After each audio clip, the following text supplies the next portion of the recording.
I can tell you when I was a kid, when I was very young in that, I already knew. Mm-hmm. Like there was just something in me that I knew I was different as a small child.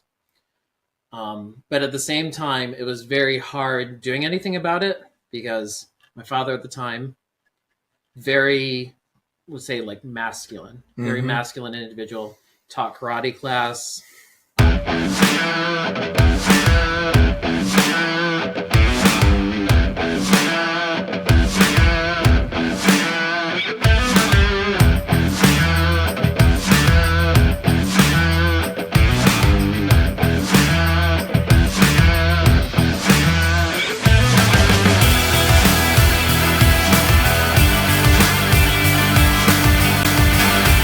Hey guys, welcome to episode 6 of the Matt and Monica podcast. Today we have a very freaking awesome guest, Brandon. Hi. Which drove up from Pennsylvania just to be on this podcast. He's more dedicated than I am. But we're going to talk about a lot of stuff. I've been getting a lot of good feedback lately. I'm going to start off this episode by starting with the stupid thing that I hate asking. Please. First of all, let's say thank you very much for watching because that's like the main thing. Thank you. And the feedback, because that's really been fueling us. Because if we didn't get all the positive reinforcement and feedback, even from Brandon, it's just cool hearing people say that things have helped them. But anyway, I'm going to get to it. I worked with Brandon for, I was in bingo at the casino for 9 years. I don't know how many years you were there. It was only 3 yees, about 3 years. I worked with him long enough to really get to know him. And did you guys get along right off the bat? Were you like, dude? Yeah, mostly, yeah. Yeah, because he's very similar to me in a lot of ways. Like, he's a people person. And, he's someone that genuinely cares about other people. Not everybody does. Not everybody does. Especially when you're working for tips, man. Oh, that's tough. It is, because you see people's true colors. Actually, I think anything involving money in general. But there's a rabbit hole in itself. Yeah, that's another podcast. I'm going to kind of attempt to I do have some questions I got up on my screen here that I wanted to just get ideas for questions I want to ask Brandon, but I'm going to kind of let him take the reins of what he wants to talk about. Not to put you too much on the spot, but just go with it. Just whatever you want. 100%. And this is we like this other podcast, and this is something that I think we agree with 100% is this is our podcast, and we want to talk about what we want to talk about, and we want to use whatever words that we want to fucking use. So you talk however the fuck you want to talk. That's anything easy you want to say. Actually, now you mention it, because that podcast, Mindfart, was the society. Eye-Opener Society. Sorry, guys. They did a shout out to us personally, and they brought up some good points. Like, I showed him some of the content that I had created recently or have had created by somebody, and he's like, you know what? I personally don't like it. Stick with being real and genuine. And I'm going to try a little bit of different. I'm going to try many different things that may work, may not work. I am open to constructive criticism. People have mentioned having this open background behind me. I kind of like the comfortable couch. I mean, for now, this is the beginning. And just like them, we don't have thousands of extra dollars to throw into this whole room to use for our recording studio. Yeah. So now, this works, and it is what it is. Yeah. Anybody wants to purchase me my own recording studio, by all means. I will allow that. You can throw me a bone too. That's fine. Absolutely. But where did you want to start? Maybe just kind of, introduce who I am as a person. Brandon, Matt and I are around the same age. I don't know. He looks like he's 25. I look like I'm 45. I am 3 weeks away from turning 36, January 1st, You're my a baby. birthday. Old as fuck. Yeah, I'm well, this will lead into the next thing. I'm gay dead because yes, I am a gay individual. Don't really like leading with that, but right? Defines you. That's who you are. That's who I am, right? You are nobody else but gay. I'm going to judge you now. Yes, right. I consider myself to be a really, really lucky individual because as we've led into, I am a gay individual, and I have a lot of friends that grew up, came out to their families, did all that stuff, and were rejected by their families. It's something that happens a lot more than what people actually realize happens. We probably don't talk about it. Yeah, we'll get to that. But let's just say the first half of my life, all through grade school, it was something that I really, really struggled with because I grew up in a very conservative town, conservative school, neighborhood, was exposed at a young age to a lot of, things to make you think that being gay or being yourself, as I more like to refer to it, was actually like a choice, a bad thing, things like that. And coming out to my family, it was something I was very nervous about because of that environment, but I'm very lucky that they were very receptive when that happened. Yeah, you are. I do kind of want to get more into just like my childhood and by all means, man. Yeah. I was born into a family that was pretty rocky. My mother and father, let's just say they had their struggles with one another. It was very abusive, a lot of rough times that I witnessed as a child.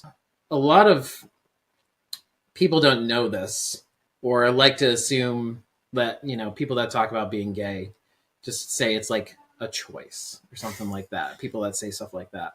And I can tell you, when I was a kid, when I was very young I already knew. Like, there was just something in me that I knew I was different as a small child.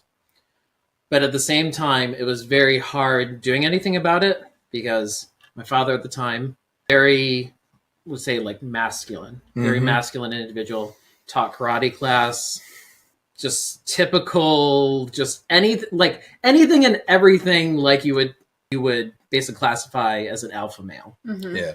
And on top of that, I saw the abuse that happened with him and my mother. If my mother did anything wrong, looked at him the wrong way, it was not a pretty sight. So that was my first introduction to like, I don't want to do anything to upset the norm. Right. You're thrown into that when you have that situation in front of you, and that's what you already, your earliest childhood memories are, don't upset the norm, or this is what's going to happen to you. And that's something that gets drilled into you. There's a horrible precedence to be set for you too as a kid too. Yeah. I mean, like, that's just something that sticks with you. Even though, I was so young, I was like, there's something different about me. Yeah. Then going into grade school, not really like as a little kid, you don't really know too much that's going on as like a little kid. I would say more starting like middle school into high school. Yeah. Things started to get really rough. I knew I was different, but at the same time, back when we went to grade school, because, you're the same age as me, you go through the halls, I did sports, I did all that stuff. Yeah. You hear the talk. Yeah. And you know what? Back then was a different time. 100%. It was a different time.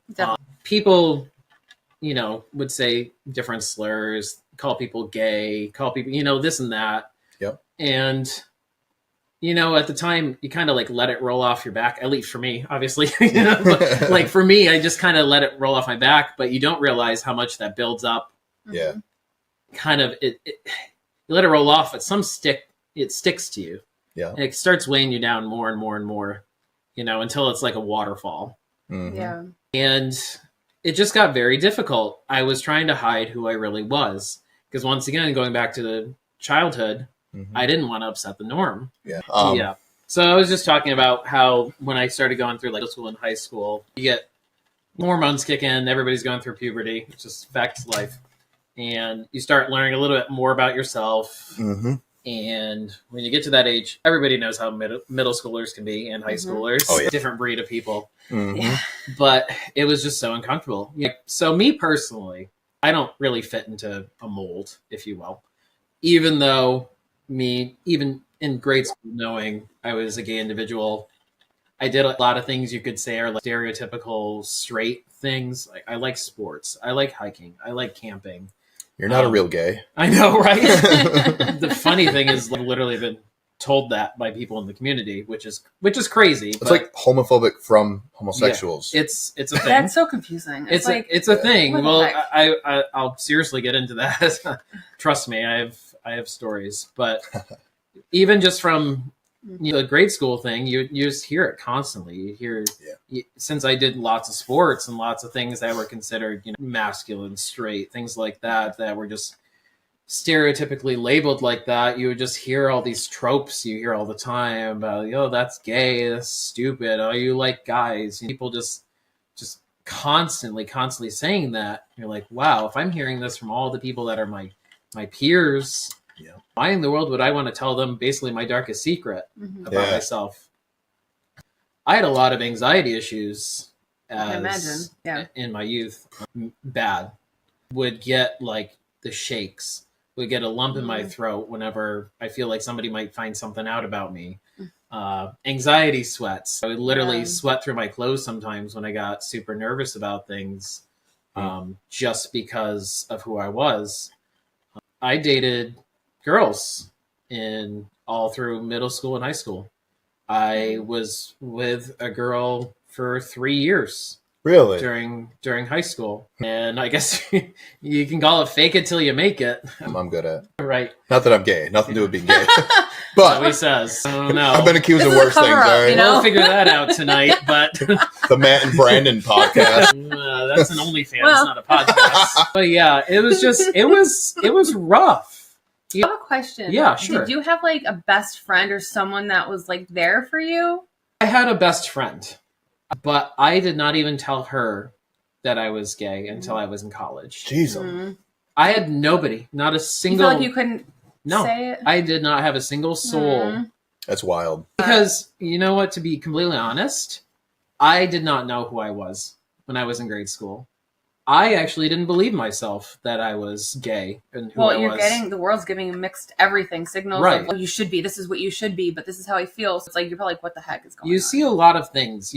Being in a more conservative town, and I'm not saying this is good or bad, but you're exposed to a lot of people that are in certain religions or things like that. Religion can be a super awesome, powerful tool for people to do good.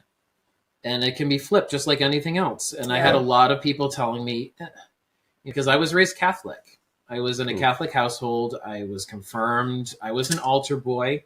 I did all that stuff. And you go to, once again, you go to another institution that's saying, anybody that's like this, they're going down towards a path of sin. It's just a phase. They had to get closer to God. And I understand the message. And once again, I don't want to shame anybody that's religious, because almost everybody in my family is very, very religious, and they're some of the most wonderful people I know. They are. And they are Christ-like in the sense that is truly Christ. They try to be very, very good people. Very respectful. They're humble and all that stuff. And then you'll get people that will pervert things for their own agenda. And that has nothing to do with religion. That has to do with the individual that's following that. I agree. So 100%. people can't conflate. There's got to be so many people that are going to see us and be like, yes. For real. I saw that. I played football. I played tennis. I was on the ski team. And they're in just certain situations that are so uncomfortable. I got to say, like locker room. Locker room's tough. Like, what? You're going to come out to people in high school, and then you're going to be in a locker room with a bunch of... Did you come out in high school? No. Oh, okay. So I didn't, like, that's what I mean. Like, you just don't want to when you're in that situation, it's super tough. And once again, we're talking about 20 years ago. Yeah. So it's different now. But I was going to say, I thought you said college was... Okay. Well, he was talking about his... Yeah, I did all that. I covered up everything. I had 3 girlfriends when I was going through middle school and high school. At the same time? Right. Gosh. And... then college happened. Holy shit. I don't know anything about your college story. I actually don't know much about his story at all, other tidbits here and there. College is, man, I wish I knew how to word this. You go to a school where everybody kind of looks the same, because you're all in the same neighborhood. Mm-hmm. You all are in the same environment. You're up in the same place, the same people, in the same town. Yeah. You go to college... and it's everybody. You got people from different countries going to your college. It's like basic training. Yeah. So you are just thrown in with the wolves. Every walk of life. Yeah. Everything from everywhere. And I was just like, what is this? Yeah. I was so confused, and kind of like in a good way. I was going to ask if it was... because I was seeing people that were very open about who they were as an individual. And you could tell they have been open for a very long time. You must have been like... what is this? They were comfortable in their skin, and they didn't give 2 Fs what anybody else thought about them. That's awesome. And you know what? That is something to this day I still envy. It is like, wow. It's almost like the sort of like inner power and peace that they had that you're probably like, what the heck? You seem like you've definitely, since then, I imagine you maybe you're not all the way there, but you're like 95% there. Maybe. I wouldn't even say that far. No? It's a struggle. But seeing that opened up my eyes, honestly, and I started thinking more like, there is more than enough places on this earth that will accept me for who I am. I don't have to worry about little town I grew up in anymore. This is the world and this is real life. And that was so liberating. I was still confused. I still was just like, is this really me? Is this who I really am? And it was hard. And actually the story of me coming out, I actually was outed. And for anybody that's watching or has a coming out story or anything, one of the worst things that can happen to you if you've never really told anybody about that is to get outed by somebody else. That's fucked up. That is insane. So, and I remember to this day, it's like etched in my memory. It's still in here. I can see it. And I had made some new friends when I was at the first couple weeks of college. And we're all walking around and it was a different time, 18 years old, had a little less pounds on me when I was back then, a little bit more in shape, but you could tell I had some guys interested in me, some girls interested in me. It's just like everybody's fresh meat in this whole environment. And we're walking around, it's club night. So, signing up for all the different clubs on campus. We're just walking around. And there's one girl, she just said anything. No filter, nothing. I'm walking around and we get to one of the booths and she just turns right around and there's hundreds of people in this thing, turns around to me and she looks at me and she's like, Brennan, I wanted to ask you, are you gay or are you straight? In front of everyone. In front of everybody I just met. Wow. And I didn't even say anything because I froze. And that's kind of all the answer you need. Oh, yeah. You know what I mean? I could have lied. That's so shitty. Said I was straight.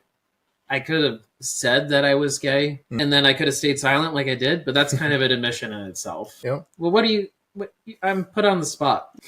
And that was really tough because that college, it turned it on its head. For the first 2 weeks I was there, I thought it was some dreamscape that I was going to fall in love with. And then all of a sudden, all the people I had just met, something snapped in me.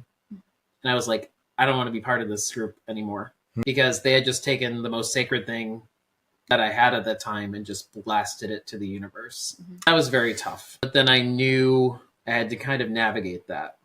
Yeah. Did you find a new group of people that accepted you and then you also accepted them type of thing? So it took a lot longer to do that. I started going to classes, meeting more people that way and stuff like that. And things got really, I guess you can say, serious when I started hanging out with this one guy. Still was very like, I think this is me, but I don't know what's going on. And we kind of hung out, play tennis. We would play like ping pong in the common rooms. It was like, whatever. And then one night we got together, and I'm not going into details, but stuff happened that is more than friends. And I was like, crap, this is really me. It's just me. And I realized it's like, I don't want to hide who I am anymore. It is so tiring. Like, I don't even know how to tell you. It is exhausting. Yeah. It takes every ounce of your being to be fake. And that's why I don't get how people can be fake, because it's so tiring. No kidding. It's probably always in the back of your head of, I need to keep this vision out so people see me as who I want them to see me. Yeah, putting on a facade the whole time. It's just like, I am just acting. It is literally, imagine just being an actor, but you're doing it 24/7, like all the time, just to hide who you are. And I was like, I can't do this anymore. It was so tiring. And I was 19. I still got to 19. And I remember it was 2:00 in the morning. And I was staying up constantly. I was just thinking about this in my head. I would get 2 hours of sleep if I was lucky. I was taking 22 credit hours at college. I was slammed with courses. I couldn't get anything done because I had this just weighing on the back of my mind. And I just got into my car that I had at this time, this little Toyota Yaris thing that I swear if you got into a fender bender, you would have died. And I just drove. It's 2:00 in the morning. I got into a parking lot. It was like 30 miles away from the college. And I called up my mom on the phone at 2:30 in the morning. And she has that when you get a call from your child at 2:30 in the morning, it is not a good thing, really, ever. And I called, she picked up, you could tell she was just like, what's going on, but frantic. I said, Mom, I really have to tell you something. And she's like, what's going on? Just tell me. And I broke down. I cried and cried to the point where I couldn't barely get words out of my mouth. Been there. And I said, like, Mom, I'm gay. And oh my God, this is where I say I'm so fortunate. She got on the phone, and I remember her exact words were, Jesus Christ, Brandon, I literally thought you had murdered someone. She's like, I know you're gay, honey. That's fine. She's like, stop crying. Everything is going to be okay. Your mom but the sweetheart. funniest thing, like, Matt knows my mom. My mom is very soft-spoken. But just to hear that from her, it how, stuck like, all of with a sudden, me now. how did it make you feel when you're crying? We're just like felt like everything was gonna be okay. Everything at that point. Everything happens in slow motion. It gives me chills. It's literally that point for anybody that's in like the LGBTQ plus community.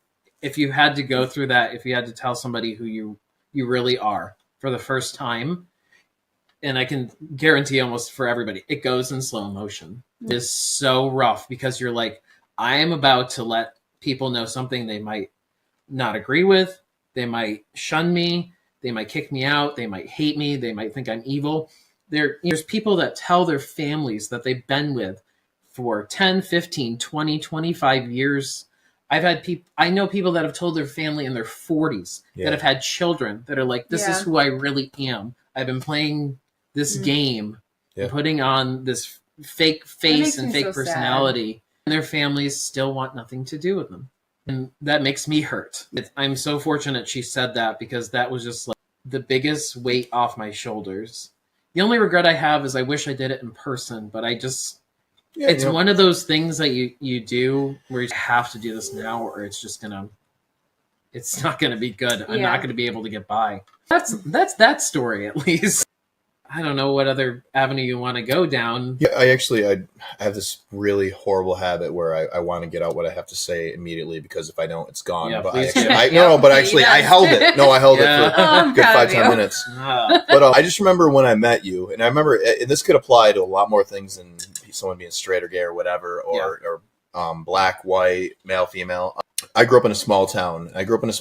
Where it wasn't like, it was pretty traditional, conservative, small town where I just remember there being one gay kid in school, and like he went through hell. He got in fights all the time and stuff. And it was like, everyone knew who he was. And it was very, very, it's outspoken. You're unique, you're different. And like borderline, not even borderline at that point in time. And I know you know this because you grew up in a similar time frame, or you're younger than me. It wasn't okay. It was legitimately not okay. And also where I grew up, I remember like same thing with, I think we had one black person in our school, and like the two situations are related, but there is a similarity where I remember very personally, I remember my first time actually hanging out, and he's one of my good friends to this day, with my first black friend.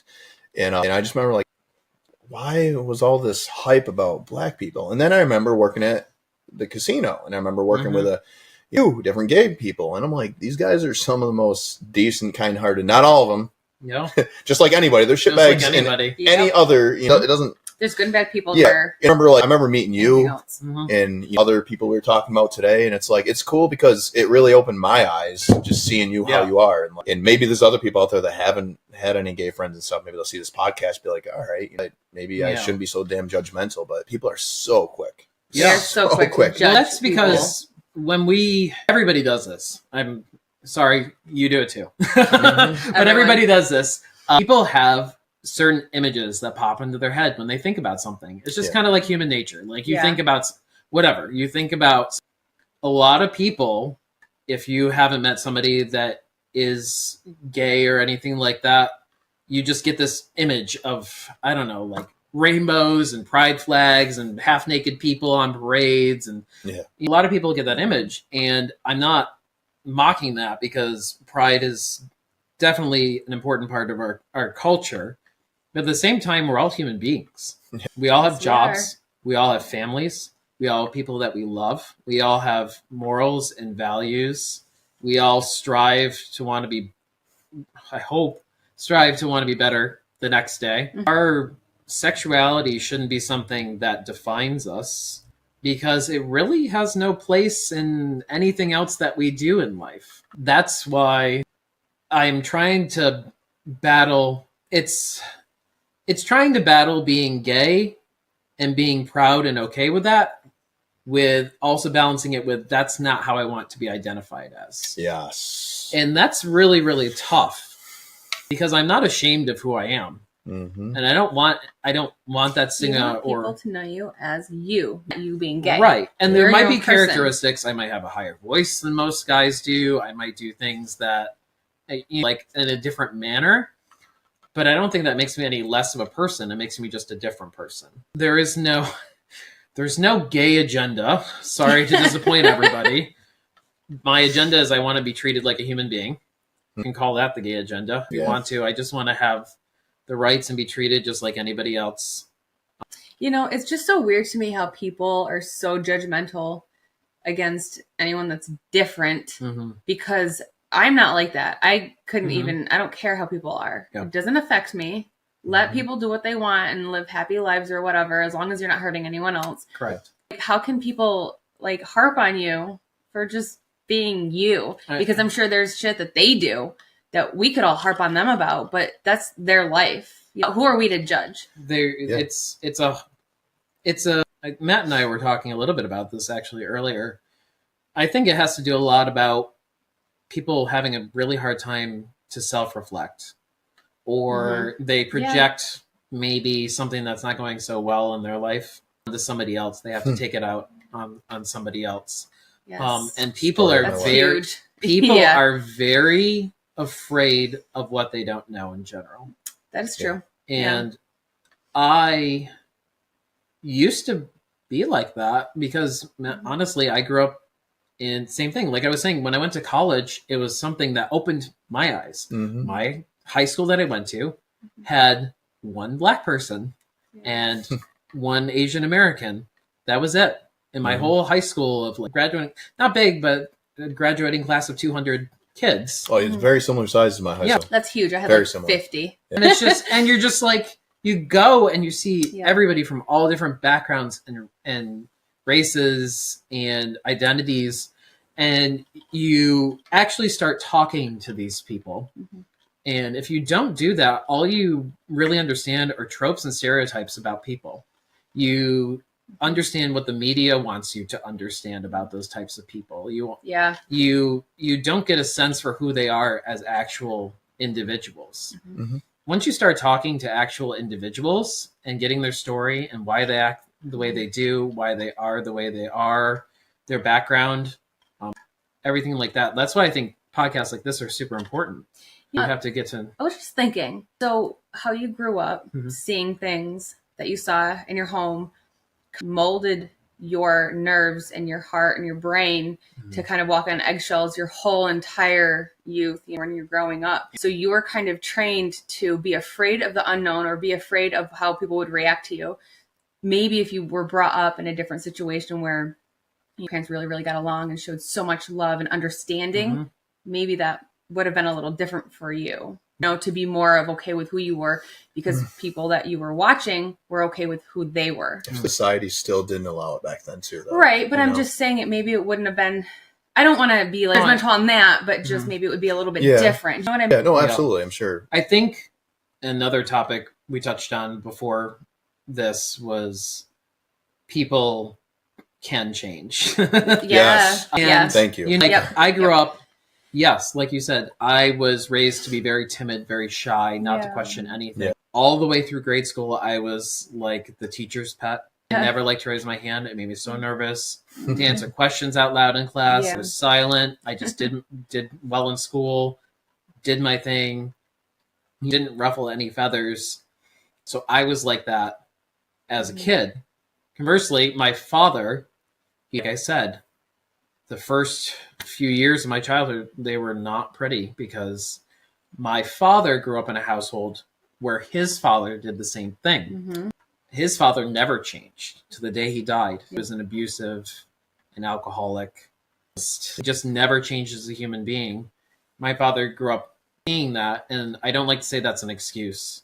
I don't like Right. to, but that's the pattern he followed going into his first marriage and relationship. Why I say I hate the term that people can't change, is he is the prime example of somebody that has changed. Like, I don't, like, completely. My father was an abusive person. Was. And I want to really say that, like, emphasize was 30 years ago. My father was an alcoholic. My father has not touched alcohol for 30 years. That's awesome. My father went to Alcoholics Anonymous. My father realized he had a problem and he had to be a different person. My father did all that. My father went to counseling. My father went back to college. He was never one for school or grades, and it still was difficult for him. He went back to college. He got his bachelor's degree. He got his master's degree. It's incredible. That's amazing. He now is teaching at a university and has taught there for, I believe, 17 years. Yep. Something, maybe even longer than that. He's about to retire, and he teaches men's wellness courses and teaches men to be more respectful. I can just think, who better could learn more and teach people that than someone that had a past like that. So people can change. They can. People need to hear that message. People can you have change, to want to change. but it is uncomfortable. I was shy. I was timid. This, when I was like 17. I would 4 months ago for me? Never. Right now, I would be sweating through my clothes. I wouldn't be able to do this. I'd be shaking uncontrollably because that's how shy of a person I was. Now, probably Matt thinks that I'm a lunatic for saying this because he met me when I was at bingo. And he's like, "What are you talking about? You're a psycho." This guy says anything and everything he wants. I think people love him for it. I've learned, going to college and coming out and being able to be myself. It just flipped a switch. And I was like, wow, I can actually speak my mind and people won't hate me for it. I can be myself and people won't hate me for it. I can say who I truly am and I'm still a good person on the inside. Hey, if they have any negative thoughts, then they can just go their way. That was terrible. And I'm not going to say I'm even like 100% cured from that. I still get anxiety and I don't think I'll ever be cured. It's still going to be always a journey. Yeah. Because when you have something ingrained into you for that many years, I don't know if you can change. You can get better at it, and you can get better every day at it. Maybe one day I'll not give two shits about what somebody thinks about me, but it's still something I think about. Oh, me too. I wish more than anything I could let go of that. Mine's very different because mine's more of a recent. How bad was your year? I started a fucking podcast. Wait, what? Okay. No, but seriously, I hope that you can somehow see this similarly. I wouldn't change anything I've been through because it's made me who I am. And I've never in my life have actually acknowledged, I'm okay with who I am. I'm okay with who I am. And not only am I okay with it, I'm like, I'm going to try to be a better person just by a little bit every single day. And it's a beautiful thing. It is. And it's like that one, we saw it on something, I don't remember what it was, but you need to embrace and love the shitty or suck of your life, the shit that you went through. You need to actually love that because then welcome it. Yes. Welcome adversity as don't it feel comes. for yourself. And I mean, clearly you've grown from it. If you make it we through, all hopefully. If you make it through difficult things, you'll be stronger and better. The more difficult it is, the more you're going to come out on top. And I really do believe that. I do too. 100%. You just can't stop. Keep your momentum. There's yin and yang. You don't know what good is unless you have exactly. You need to have that contrast between the two. I really feel like one of the biggest reasons why this podcast is so helpful to Monica and I specifically is because for very personal reasons, we can't really talk about our struggles. And I wish so badly we could, but a lot of our struggles we can't, which is unfortunate. Because we have kids and all that stuff. Certain things, but we can kind of go around it and maybe nitpick or take stuff out of it to try to, I think that's why talking to people and hearing what they've went through struggle wise, it just, I don't know, it's healing for me. It really is. It's just amazing how many people actually relate to any little thing. Mm-hmm. To us, it might be a little story, but to them, it could be like so huge in their life, and it helps them. And it's thank God that we can even do this to like reach people to do it. It's amazing.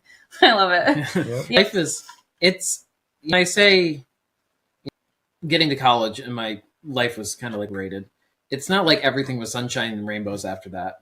It is a roller coaster ride. Yeah. There's been terrible things that have happened in my life since then. Mm-hmm. I was fired from it's not an important job, but my first job that I had when I moved to Buffalo. Fired, huh? Fired. That was the first time I was fired. I was fired for most certainly being gay. Really? Absolutely. I had a boss that would come in to the workplace and make homophobic jokes on a regular every single day. Never exposed to him who I was. Somebody told him about that, and magically the next day I got a phone call before I was even awake at like 5 o'clock in the morning that I didn't need to come in because my services were no longer needed. Never gave me a reason? Never gave me a reason, but I can almost assure you that was the reason. That should be illegal, I feel like. I feel like to fire somebody... It is illegal. It is now. I don't know if it was back then. It's an at-will state or something like that. It's still discriminatory laws. You can't fire somebody for all that stuff, the age or race or gender or sexual orientation. Yeah. But you also get around it because, once again, it's an at-will state, so... Don't have to give a reason. That like makes me so mad. So that happened. I was involved in a hate crime. Another thing to go into. When I did go to Buffalo, it was kind of my first exposure to, I guess you could call it, like LGBTQ, the scene, the gay club scene. Mm-hmm. Because I was finally opening up to who I was. And I want to tell people this if you don't know it. Because once again, somebody says gay bar. And then people that are not familiar with anybody who is gay probably get this image in their head. Some like perverse image. Some people that don't know, I don't know, like a bunch of people running around naked doing crazy weird things in a bar. I gotta talk about my gay bars. Just can't forget, but yeah, it's fine. But I was like, you know what? They started as a safe space because once again, we're talking just even like 10, 15, 20 years ago, people couldn't be who they were in public. So these were bars, these were establishments that we felt comfortable going to because we knew we were surrounded by people that were all similar to us and we all protected one another. Mm-hmm. That is, I don't even know how to tell you how important that is. I hate the term gay bar because I believe they don't exist. I call them like, it's just a socially acceptable bar where anybody's welcome. They're more, I would say like they're more taboo now. It's because... Thank goodness we're getting into an era where stuff is becoming more and more acceptable. Mm-hmm. I'm so glad that's happening. There's still a long way to go. But back then, that's where we had to go. And that's where we felt free. That's where we felt like we could be ourselves. Mm-hmm. We could talk about issues that we all could relate to. It was just a safe space. And I went out with 3 of my other friends one night to a dance club. We were leaving at 4 o'clock in the morning when it closed down. Buffalo knows how to party.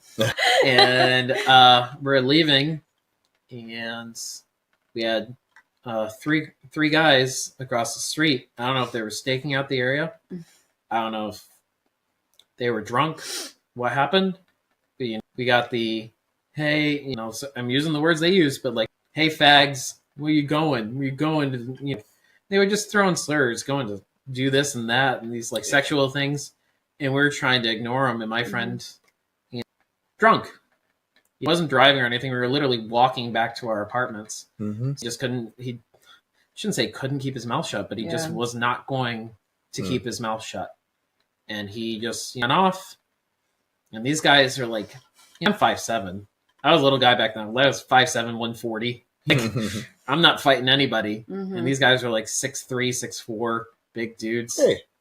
No, well, at least you haven't kicked the crap out of me like these people did. And you guys like really got jumped? I never knew that. Mm-hmm. We got jumped, and I got the least of it.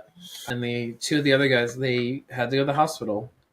They got stitches, black eye cut from his eye, 2 broken fingers. I hate people so got kicked in, 2 broken ribs. The other guy, and I'm assuming those people probably never found. That infuriates me. This is the other thing is this hurts. Nobody really wanted to fight them, and I think that hurt even more. Oh, yeah. And once again, it's an anecdote. So I don't want to say this is like a thing, but law enforcement, at least to us back then, were not very willing to really do anything. And once again, this is why advocacy and just letting know that everybody know we're just all people trying to get by is important, because if you get somebody that has that stigma about gay people that are in any sort of industry, law enforcement, just you name it, management, you just need one person. You just need one person that is like, you know what, I don't really like them. Not for any reason. It's just like, I hear bad stuff about gay people. Rub me the wrong way. You get that one person and you have to go to them for help. You're not getting help. That's why. And I just started a nonprofit. I'll go into that. But I get people all the time like, why are you doing this? Why are you advocating? Why are you pushing this? Why are you making gay everything? You should start with your nonprofit and then talk about the pushback you've got. I've been struggling a little bit recently. I have my own business and I do fine with that. But the business doesn't give me much of a sense of purpose. I feel like everybody wants to have like a sense of purpose. And I was like, from a very young age, I've always wanted to help others. It's just something, I don't know what it is. It's somewhere ingrained in me. Your calling. Something like that. Sorry. And I was just like, I need to do something. I have the resources now to try and do something to help Like others. not even a month ago, right? So like a month ago. Well, it's been a process for like 3 months. It's like same thing with a podcast. Yeah, so it was like 3-month process, but I started a nonprofit. It's Beyond Earth Foundation. Very young, because like it's been a month since it's actually been official. It's a foundation for LGBTQPlus individuals. And the focus is to raise money in support of basically other individuals or more established organizations to put on events, volunteerism, help with health advocacy, help people get counseling that need it. Mental health as well. Mental health. I think mental health is probably the most important thing that we have to tackle in the world. We're not allowed to talk about that, though. We can't talk about mental health. Well, guess what? Guess what? Thank you. I started this. I've had this nonprofit for a month. I have now, as of today, I have received 2 death threats and at least 50 plus messages either telling me that I'm going to go to hell, that I should repent, that I am forcing a gay agenda, that I should go jump off a cliff. Like, I screenshot them with pride. I saw some of these messages. I sent the couple. I showed Matt a couple that I received today. You receive stuff like that every day? When this is weird, but this kind of invigorated me even more, because sometimes you get into a bubble and your life is going great and you think, wow, I'm just going to start up this nonprofit. I'm going to help people and there's not going to be there's going to be bumps in the road, but I didn't think like the bumps in the road were going to be people that wanted me dead, that don't even know me. I don't think they really even want that. I think they're just so brainwashed. It just showed me I hate, they're trying to accomplish something, but they're accomplishing the exact opposite. They're giving me so much more drive to do this. I was just going to say, you want to do so much good. So of course, there's going to be the bad shit that's going to try to pull you back and stop you and break you down and tear you down. But you need to like go that much harder. But I really wanted to say, because I've read it and I've seen it, and I've seen it from more of a religious standpoint, ironically lately. But people keep saying, the more good you try to put out there, the more bad people are going to try to push into your life.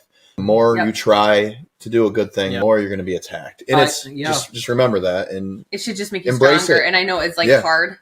It's just such a it was a weird realization to have that start happening, because it wasn't a thought in my mind, and it's maybe my naivete of just thinking, oh, I'm doing a good thing. Why would people be upset that I'm trying to do a good thing?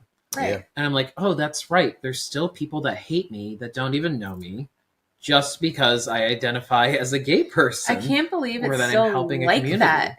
That it's still like that. I think what has to happen is just discourse. We have to learn how to talk to one another again. Well, people don't talk though. No, they but don't. we don't. Yeah. And this last few years has been so rough mentally on people. I feel like we were already at a breaking point. And then we got told to like lock down and stay inside. And we started cutting off communication with people, and we needed it the most. That hurt everyone a lot. And it hurt. Yeah. And we need to stop Yeah. fighting with each other and start learning from each other. Yeah, people need to be open to that. People are so closed off. But so how do we fix that? The problem is, you know? Brandon and I were talking, and we want to make this podcast so excluding politics. Yeah, absolutely. But you know, like, it's not like there's black and white, there's red or blue, or, you know, there are so many different facets of beliefs and stuff. And it's like, Brandon, because he may lean left somewhere, he may not lean in it. That shouldn't, just like being gay shouldn't define you. Your political views also shouldn't define you, but it's just this big web. How can it be one side and one side? There's just too much. But in order for there to be a great divide, which is working as intended, there has to be two sides. Right. Yeah. So until there's somebody with a big enough voice to push a different agenda, meaning a different. But also, I just feel like, and I'm not saying this out of like being negative, but people have become so weak that they just believe everything that they see on the news, regardless there's of no who's such thing as saying propaganda anymore. But they just believe everything, and it's scary. Easy to be comfortable, and that's what's scary. Is a lot of people just don't want to break out of their shell because it's so much easier to have somebody tell you how to think, tell you how to feel. People are also very uncomfortable when you confront them and say, "I disagree with you. I don't think you're thinking about this the right way." I think a lot of people take that as an attack, right? And I think we just have to learn how to calm down, be civilized, talk about certain issues, and stop letting the loudest people in the room win just because they're the loudest. We tend to see a lot of division because we're listening to the most extreme sides of everything because they just scream it from the rooftops. It's like in a relationship. Right. We've talked in other podcasts how like when we fight, we like talk. We communicate. Be reasonable. Listen to the other person's perspective. Yes. Try to be understanding. Try to compromise or whatever. We don't even yell at each other. Even though I'm always right and she's wrong. Opposite, really. But it sounds like a relationship. This world is one big relationship. And people don't know how to communicate and stuff. Something Joe Rogan said, I'm sorry to mention Joe Rogan, but something he said is that the vast majority of people he believes are good people. And I fully embrace it, fully believe it. I think very few people are really, really shitty compared to, in contrast to the good people. But I think it's an important thing to remember that. And I think this world, even though the news wants us to think that the world is so negative and everybody hates gays and Jews and like the world is getting worse racial and worse. divide, they need more positive news out there because I feel like they want you to keep your guard up and be snippy, and it's like just exactly not to go way off topic on a tangent, but like school shootings and stuff. Like I think the publicizing all this negativity is almost supporting it. It's almost embracing it in a way because I don't know. I know the more people talk about it, it does. If there was a way to get rid of homophobia entirely, or is homophobia, how does that apply to like the whole LGBTQ plus community? Is homophobia, because that's specifically to gays, what is it? It's just a word it's anti-trans, it's more like just bigoted. Some people that are just hateful of things they don't understand. There's people that are hateful of trans individuals, and our community has grown, and people have started learning a lot of things aren't, once again, black and white. There's people that are non-binary, gender fluid, bisexual, pansexual. If you get into learning about the community, we're still all very different people. I identify as gay. That's what I identify as. There's other people that don't, like I said, are pansexual, that just person for a person. They don't care about the gender of the person. I actually didn't know that's what that was. There's difference between that in a way. So some people just fall in love with a person or an individual, and there's people that just don't understand all that. And guess what? I don't understand all that. I will fully admit that I don't understand all that. Don't understand it doesn't mean you have to hate it. But I don't hate, and I love everybody in the community. And I want to strive where everybody can be who they want to be. Mm-hmm. One, like you said, as long as they're not hurting anybody else, why is it so bad for somebody else to be happy? Yeah. Why? Yeah. Like that's the other half of it is like the mental health aspect. Because I had a very good friend that wasn't doing good in their head, and I'm not gonna talk about their preference or anything because I want to keep them completely confidential until I want them on here so bad. It helps so many people. But when I came back from basic training, I had a very, very good friend that decided to make a change in their life, and I knew where the person was at, and I went way out of my comfort zone. At this point, I'd never been to a gay bar, and there was a bar in Syracuse that I took this person to. It was like Tuesday or Wednesday night, and never been to one in my life. And like I worried about judgment from other people a little bit because thinking this person thinks I'm with this other person, and I'm like, and I'm not gay, and I did care, and maybe I shouldn't have, but from where I was raised, and it was just very, very out of the norm for me. But I was so worried about my friend's mental health, I wanted to show support, so I brought that person to a gay bar. And granted, I wasn't a very good friend because I remember being at the bar and this person was trying to talk to me, and there's two lesbians making out, and I couldn't stop focusing on those two lesbians making out. I could definitely. But, no, seriously though, it just happened to be drag night too, and I'm like, holy shit! And it was a good time. No regrets, and I am very comfortable in my sexuality. So I don't give a fuck what people think, but I hope that meant something to that person because we never talked about that person's sexuality or identity, which and that person's to this day struggling. And I hope people like you coming on here and talking about your struggles will encourage other people, and this person specifically would help so many people. I'm not going to speak for this person, but I could tell you if I was back basically in my 20s and some friend did that for me, that would have meant the world.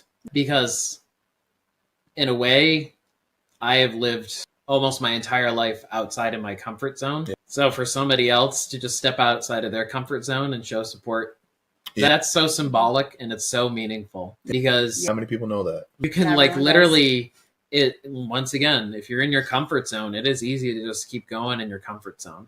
I didn't know what a comfort zone was for the first 20 some years of my life. I didn't have a comfort zone. Yeah. And to know that somebody would make that sacrifice for me and do that is would have meant the world. Let's go. Right? Oh, let's go. I'm going too. I know. She's been saying we've been together going on 8 years. She's been saying the entire time, because she's always like, I just want a gay friend. They're so fun. Literally. And it's funny because you and another individual, again, I won't name this other person, but now I'm going to have two BFFs. Yay! No, and you know what?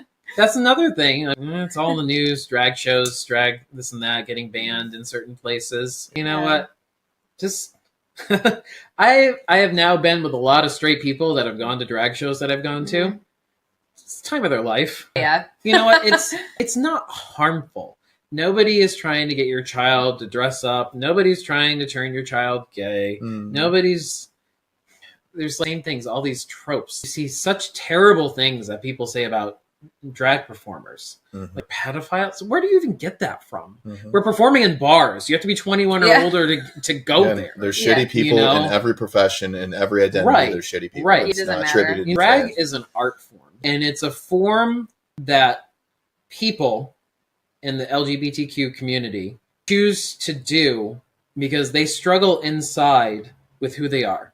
I know plenty of drag performers. I've talked with plenty of them. I've done drag myself before. It is an escape. It's an art form. It is to maybe display a more feminine side of yourself that you feel uncomfortable doing not in drag. It's a way to have a good time. It's a release to some people, because you would meet some people on the street that are a shell. They're curled up in a ball and they don't know how to express themselves. And they put on their freaking high heels and a wig and all that stuff. And they go on that stage and you're like, that is that same person? Yeah. Are you kidding me? To some people, and I'm not exaggerating. Some people, that is a lifesaver to them. Yeah. That gives them a reason to live. Just those few hours they can just get into that and perform and be more of themselves than they could ever be in their own body. that it's truly a lifesaver. And everybody else that can choose or not choose to be in attendance, right, and not forced to be there, turn your head. right? Choose or not fine. choose to be in attendance, or choose or not choose to. I've never gone to a drag show where somebody didn't have a good time. It's just a blast. I'm gonna have to go because I've never been. So. I technically have. It was a good time. It was different. It was very different. out of my norm. And you have to go out of your comfort zone once again because it's something you're not used to. Yeah. Go. But if you're just going in there with, once again, stereotypes in your head, you're going to have in the wrong place, have a miserable time. Yeah. If you're going there and you're like, these are people that are just putting on a show, that are trying to, express themselves in one way they truly know how to, and they're doing this. It takes hours of prep beforehand to get in all that stuff. That's amazing, actually. Yeah. You would not, same thing. It is just like if you're doing a Broadway show or something like that. There is a whole makeup department getting all ready for the show. Same thing. They're putting on a show. They're getting everything ready, and it is tough. It is a lot of steps. It is expensive. Most people that do this lose money doing it. I'm just going to make sure this is still charging. But I'm just saying, most people that are doing it because they need to, not because it's keeping them going. It's a blast. Once again, it's not everybody's cup of tea, but that's fine. Well, it's just like a ballet, and everyone likes the Nutcracker ballet, so don't go watch it. It's that simple. just don't go. You know, that's all. That's other than that. Like I said, I don't try to. It's a balance still defining myself to this day. Because once again, I'm a gay individual running a nonprofit for LGBTQ community. I'm proud of that. I'm proud of who I am. Don't ever feel different. Keep going. I'm proud of who I am. But at the same time, I want people to be proud and accepting just of me, an individual. Right. I'm doing this because I know other people need the help. I'm doing this because I know there's still not equality. I'm doing this because I know, obviously, by example, that people still hate me for who I am, even though they don't know who I am. They've never met me. They don't know anything about my life. They don't know what I've tried to accomplish in my life. They don't know the hundreds of thousands, if not millions of dollars I've raised for certain causes that I guess I could have just kept for myself if I wanted to, but I've given it all away to things that I thought were worthwhile. Because I don't know why I'm this way, and I'm not trying to toot my own horn, really. Something in me says that my purpose in life is to make everybody else's life better if I can. That's a cool purpose to have, and I recently heard that on a podcast. They said if everybody were to be like that, the world would be different. It'd be immensely different. Yeah. Everything. I just wish maybe it'll be better someday. We can only hope that things can get better. Do you have any initial, because I got a couple things here on my computer I wanted to bring up. Oh yeah, absolutely. How has your identity as a gay man influenced your experience with mental health? What unique challenges and opportunities have you encountered? Oh boy. Okay. Well, yeah, it's been a struggle. I struggled to this day. I've had to go through counseling. I've done counseling for, I think, a total of 8 years of my life. Off and on, because there's good years and there's bad years. Everybody has them.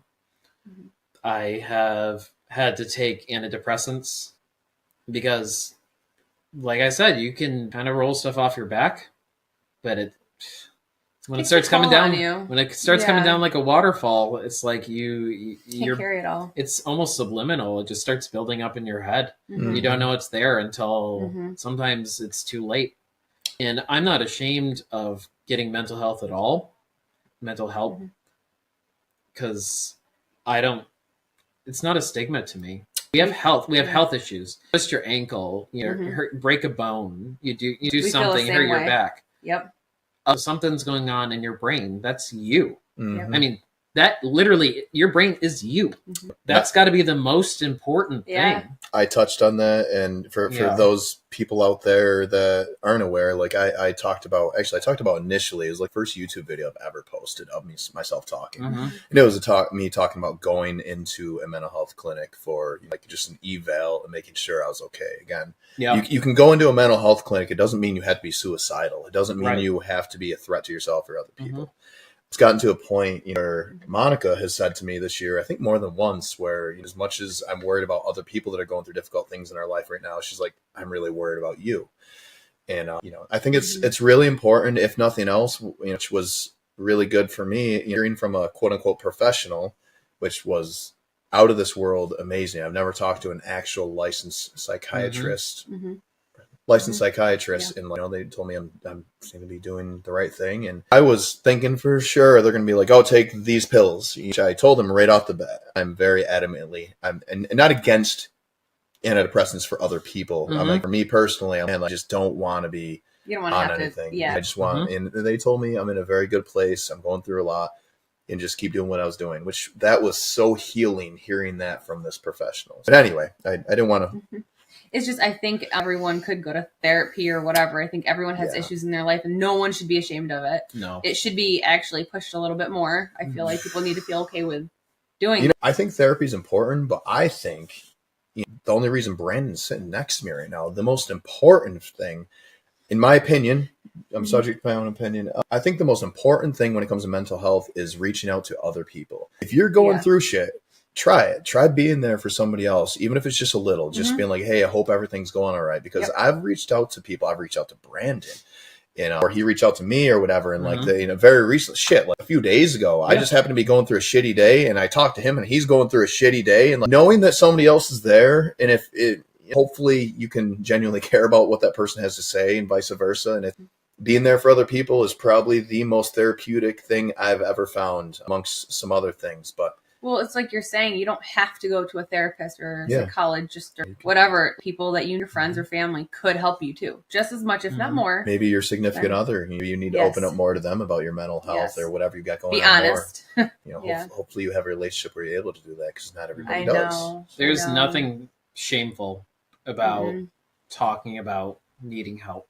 In any way, shape, or form. There's nothing shameful. It takes so much strength to admit that you want help or need help. Man, it is. And a lot of people are they're very proud. And a lot of people are in different situations. Maybe you feel like you have to be the strongest person in the family. You have to hold it together. You know what? You do. But to do that, and if a lot of things are crumbling around you, you need help. There's you just can't. Nobody can do that. Right. Nobody can take on all of life. Just by themselves. It is. We're human. Especially now. How strong humans are. We're pretty fragile. You just, you gotta take care of yourself. Nothing shameful. Just talk to somebody. A friend, anybody. Just saying like, hey, my day is rough. I just need somebody to talk to. Like, how many people are going to say, nah, I don't have time. Well, whatever. Enjoy your miserable time. Like, you're going to, people care. And that's what you're saying. Like, you think people are generally good or bad? I struggle with that all the time. I really think people are good because you reach out to somebody. Like, I've had to take a social media break because I've just been seeing so much negativity and had to just focus on the nonprofit thing. That's enough. Try turning off the news at least. Right. That's and it's just like, I've literally had that. I've had people I haven't talked to in 10 years, 15 years message me and say like, man, I hope you're doing okay. Like, talk to me. Here's my number. Like, people are good people. There are so many good people out there. And that's what I mean. Just like, if you just open up just a little bit, let somebody in, you can make connections you never thought you could make. Oh, yeah. Yeah, that's been my entire year. And then I end up surrounding myself with these people because the average person that's opening up is going to be a little bit more genuine and real than anybody else. And then you surround yourself with real, genuine people, and you're like, man, this is pretty freaking powerful, and it's a beautiful thing. It is. You see your life evolve around you, literally change every aspect of it. You can get through anything if you have a support system. Yes. Yeah.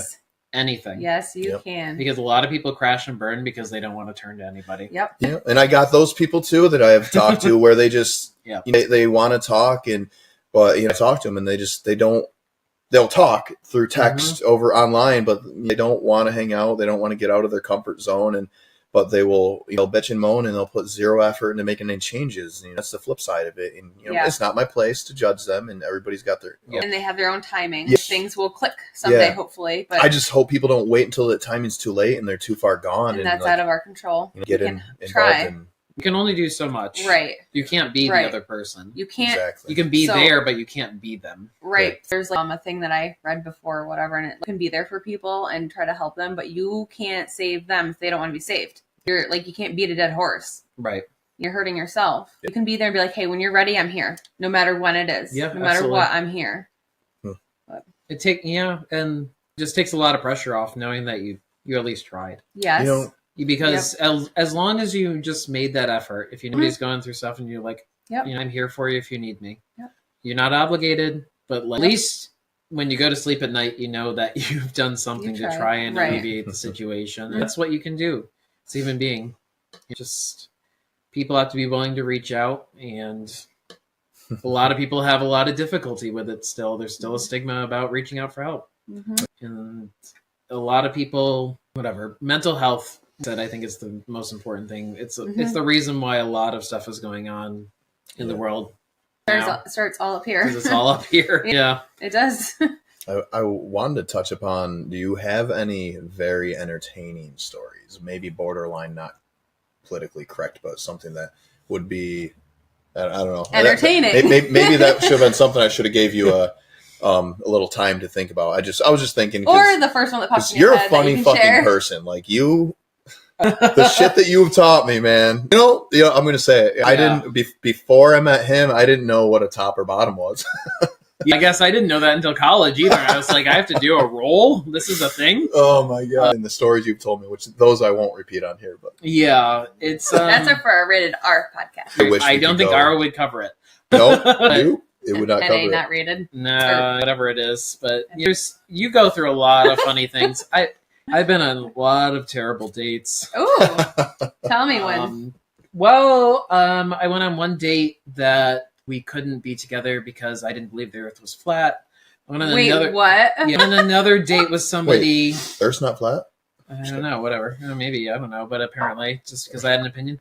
I have gone on not one, but 2 dates. And once again, I laugh at it. Where do you meet these people? Bar or Grinder? Yes. That's Grinder might be entertaining to people who don't even know what that is, but I'll get into that. It's another story. That's where I met her. Right? I've literally gone on 2 dates with people that we couldn't continue because I like sports.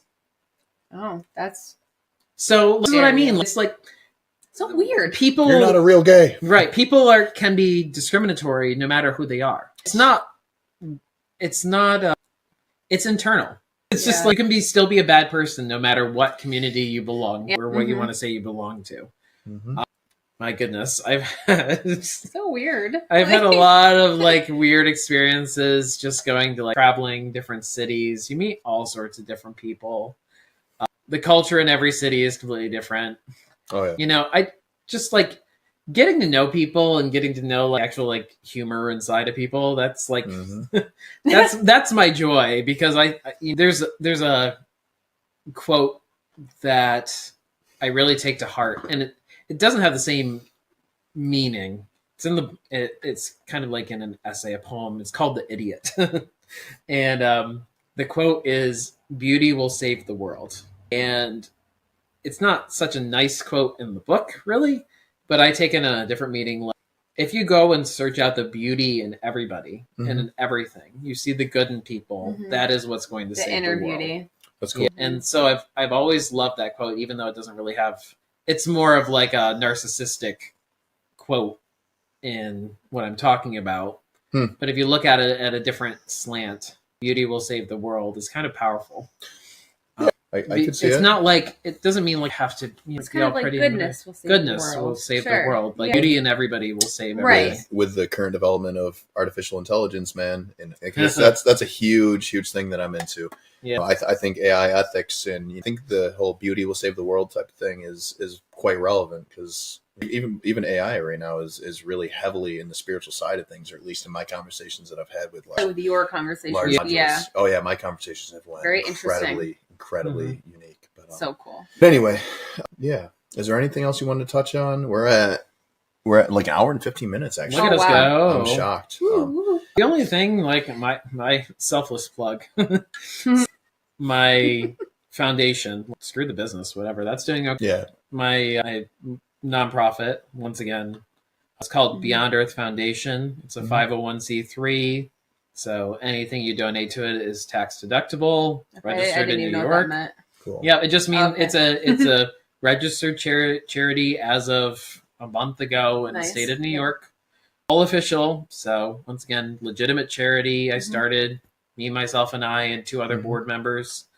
We just aim to, raise funds now because, like, advertising's not cheap. Yeah, websites are not cheap. Getting one custom made. I mean, we're in the infancy, so we're just literally on Facebook and Instagram and all that stuff right now, and we're just trying to raise funds that will start growing the foundation and eventually start giving out biannual grants. We'll have a grant process and a grant review board. Cool. People will look it over and then, award whatever we can give out, we will give out. It's not it's nonprofit. It's not something I'm doing to make money for sure, because you really can't. But I wouldn't anyways. It's a way to give back and give to people that really, really need it and that are struggling. So hopefully I can give you a plug or something to pin on the video or whatever. A plug? Yeah. I have a few of those in my suitcase if you want to check them out. No, but yeah, just whatever you can. Any with Bluetooth? One of them. Oh man, this is already starting to go more towards rated R. Oh man. Other than that, like, just minus the plugs.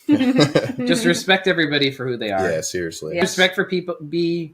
Learn who somebody is before you cast judgment about them. Yeah.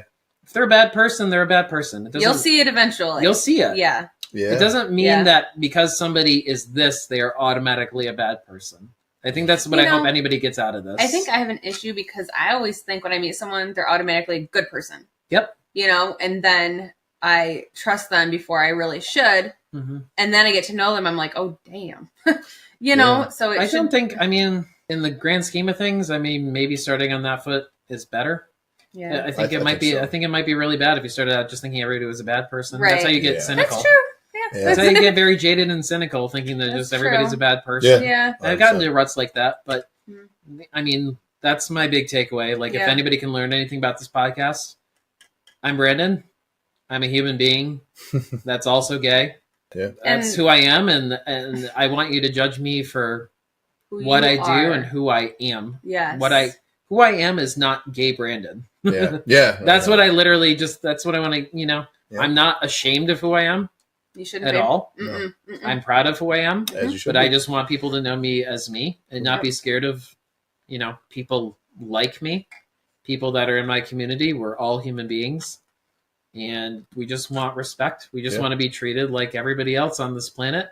If you meet somebody that's a bad person, they're a bad person just because of who they are on the inside. Yeah. It's not because of this person's a bad person because they're gay, or this person's a bad person because they're black, or whatever. Yep. People just have that in their minds, and it's just an ugly way to live.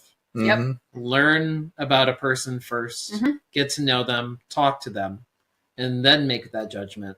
Yeah. The world's a really ugly place when we judge everybody before we meet them. 110%. Well, I guess we will cut that not short by any means. But oh boy, you're speaking my language. So thanks for watching, guys. One of these days, I always said I want to have a podcast where we drink and just have a good time. We should. That'd be so much fun. I'm drinking, so it's okay. I am too, but not like I would like to. But it's a work night anyway. So for some of us. What's work? Yeah. But I appreciate everybody tuning in to this podcast. And as always, if you do like our content, if you don't subscribe and don't like and don't comment, and you do like it, it really is working against us. I really appreciate everybody's support though up to this point. Absolutely. Do this. Thumbs up, subscribe, anything, comment. Leave comments too. That's my favorite part. I love interacting with people say. Tell us if we say something wrong off the wall that you think's wrong. I want to know it. If we say something good and right. the bad. Yeah. Just don't tell me to jump off a cliff like I had earlier today. Yeah. Just, if you feel that way, keep it to yourself. But anything else is great. Yeah. I'll take whatever, Yeah, just throw it on to Matt. Fine. But I appreciate you guys' time. I hope you enjoy. Have a good night. Thank you.